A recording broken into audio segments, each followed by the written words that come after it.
For all that is in the world, the lust of the flesh, and the lust of the eyes, and the pride of life, is not of the Father, but is of the world.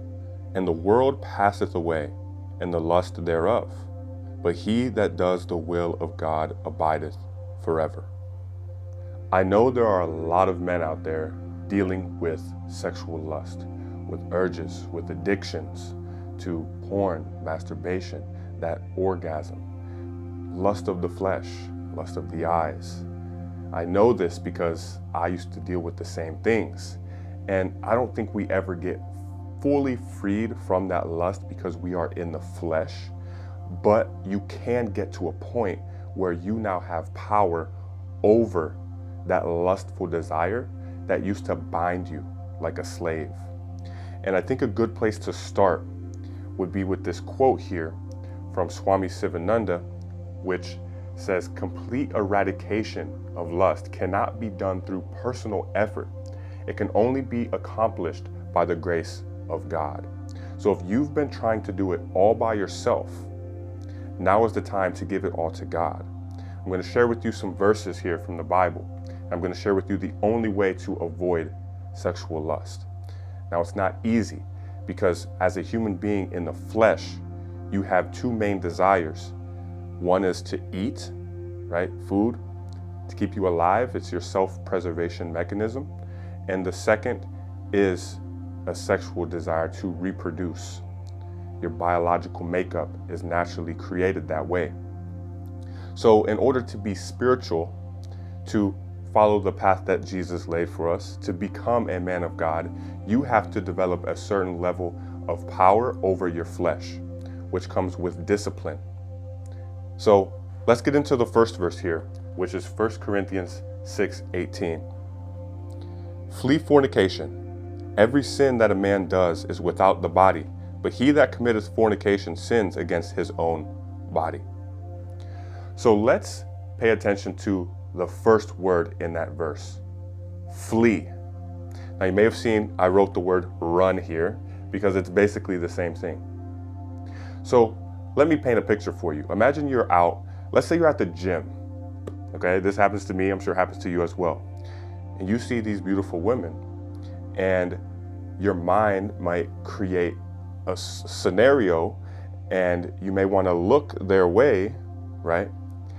You have to literally run in those scenarios. You have to have this sort of conscious awareness within yourself that your flesh wants to look, your flesh wants to fantasize, but you have to consciously choose not to do it. That is running mentally. Physically, when you are in a situation where you have the ability to involve or get involved in some sort of immoral sexual act, you have to run. You have to remove yourself from that situation.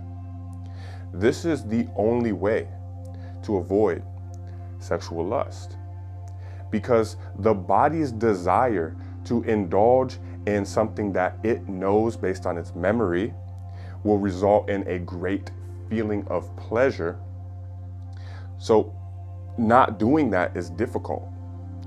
It's the desire of the body is so strong that if you don't have a certain level of mental and spiritual discipline, the body will naturally go into such an act willingly. That's why we have to practice discipline. We have to practice mind over emotions, because emotions, or the desires of the flesh, are normally always going to lead us down the wrong path. It's not of God, it's of the flesh. We can get into another aspect of it, which is the color red.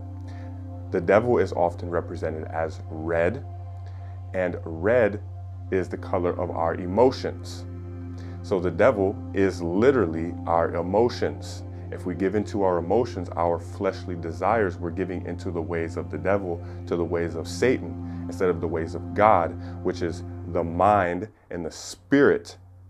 Because the mind and the spirit has to rule over the body, not the other way around. If the body rules over the mind and spirit, then you are being led by your flesh, by the devil, by Satan. But if your mind and your spirit rules over the body, then you are walking in the ways of God. So I hope that gives you a deeper level of understanding as to what it means to live in the Spirit versus living in the flesh. So let's move forward to the second verse, which is Timothy chapter 2, verse 22. Flee also youthful lusts, but pursue righteousness, faith, love, peace with those who call on the Lord out of a pure heart. So there we have the word flee again. You have to flee, you have to run. Now, in another video, I'm actually going to share with you specific things that you can do in your life, or you may want to call them techniques or practices or habits or behaviors that you can implement in your life that can actually help you gain that mental discipline and start to disconnect from the old habits, the addictions, and that urge when it comes up. I'm going to share with you some habits and some ways of living that can really help you gain power over your flesh in another video. But right now in today's video, I'm just sharing with you the only way, which is a simplified version of something that's not very simple. It's kind of complex, but the simplified version is run.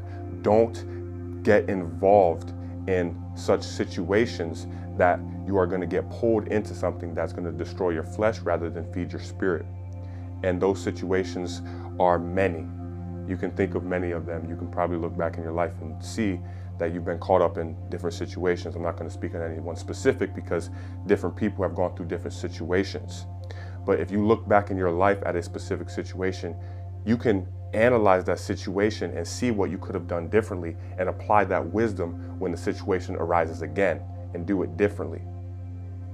So this verse says, pursue righteousness, faith, love, and peace with those who call on the Lord out of a pure heart. So don't go after lustful things of the flesh, but rather pursue righteousness, faith, love, and peace. So if you pursue things of the flesh, it's destroying your flesh. It's another aspect of the first verse that we read, 1 Corinthians chapter 6, verse 18. Every sin that a man does is without the body, but he that committeth fornication sinneth against his own body. So every other sin is mental. But when you're committing fornication or sexual immorality, you are sinning against your own body. In other words, you are destroying yourself. So it's very important that you perceive this truth. It's not a belief, it's not a doctrine, it's a truth.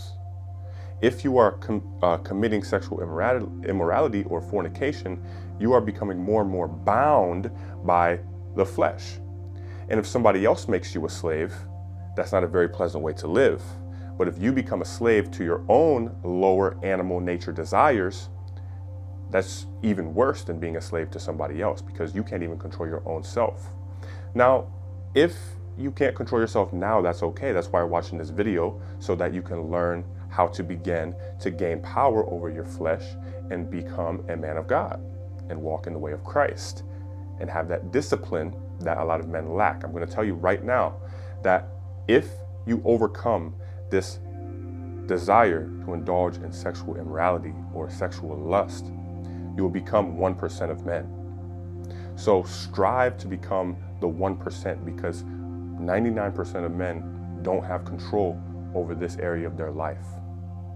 So if you want to be a true man of God and a follower of Christ, it requires you to have a certain level of discipline over your flesh. And you can do it, but you can only do it through God. Remember that quote that we went over. Complete eradication of lust cannot be done through personal effort, through the will. It can only be done through the grace of God.